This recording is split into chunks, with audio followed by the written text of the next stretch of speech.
How do you feel like Clint is working into the team? I mean, it's fine. I mean, it's just his. I'm trying to think his third practice or so, and obviously we got some guys missing now and guys out injured. But it's just a matter of him just getting into the training rhythm. He came in yesterday, worked with Dave Tenney as well. So just getting into fitness because he's still a little bit in preseason mode. Is that a weird thing to have to? Um, I assume, or how are you told about his kind of media tour on Monday? How was I told? Yeah, was it just like he's not No, gonna be we around, were or was we were made aware of it. We always have the option on that to say no, kind of thing. But from the standpoint of what they were trying to set up, we were in Toronto anyway. It made sense. We had the off day.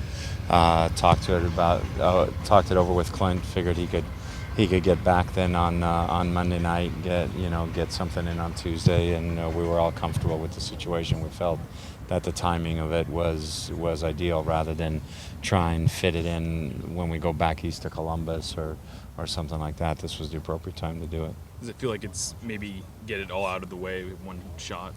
Well, you try and get some of the things out of the way. He wants to get to playing. He wants to concentrate on that. But it's part of what the game is all about. It's part of what his signing is all about. And I think it's a good advert for the league. And we all have to be good soldiers in that respect. Have you had the chance to sit down and talk with him for a while and get to know him a little bit?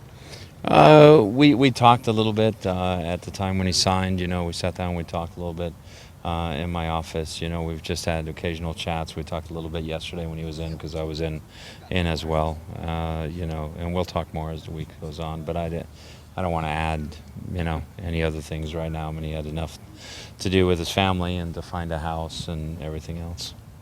How's Oba looking? Coming along, he was on the bike today. We didn't expect him to be necessarily on the bike today. So we'll see how he responds from that and, sort of a day-to-day thing. Houston too soon for him, though? Nah, don't know yet.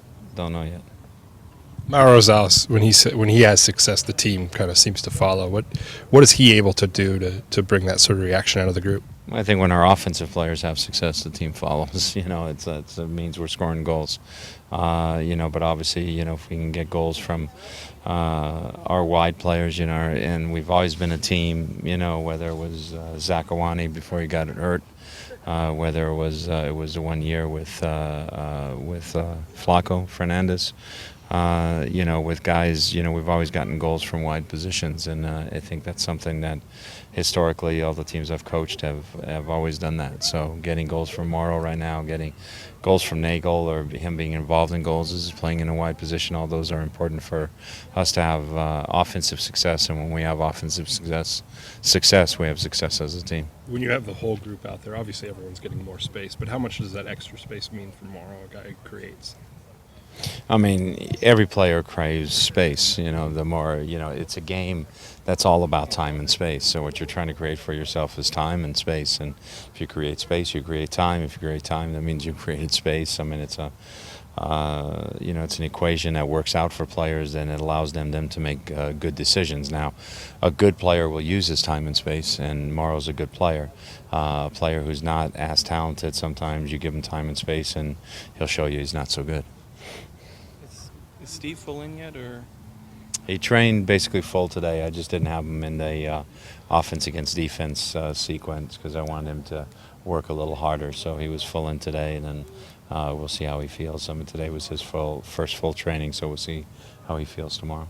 You guys have talked a lot about MLS Cup being the main goal. How does the Supporter Shield also start to peek into the conversation when it's in distance like this? Just want to accumulate as many points as possible. We want to get our, first goal is to get ourselves into the playoffs. Second goal is to get ourselves into the playoffs in the best position possible, which means the more points we have, the better seeding we have. All of those things become important. So it's not like we're going in there and talking every day about this is, okay, we want to get the Supporter Shield. I think right now we're just talking about getting to the playoffs and accumulating as many points as we can.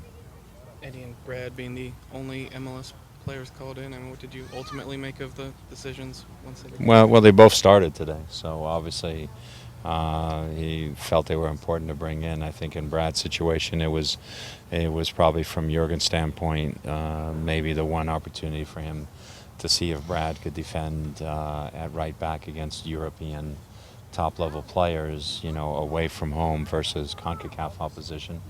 And with Eddie, he had told me he felt he needed something to go with Altidore up top and need some speed. So, you know, that's the reason with Eddie. So we could be upset about it or we could be proud about it. So I'm going to choose to be proud.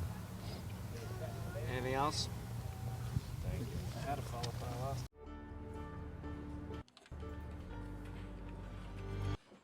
Give your full 90 with the Sounders FC mobile app, featuring live audio, matchday blog, and much more to keep you connected. Download your app at soundersfc.com/mobile.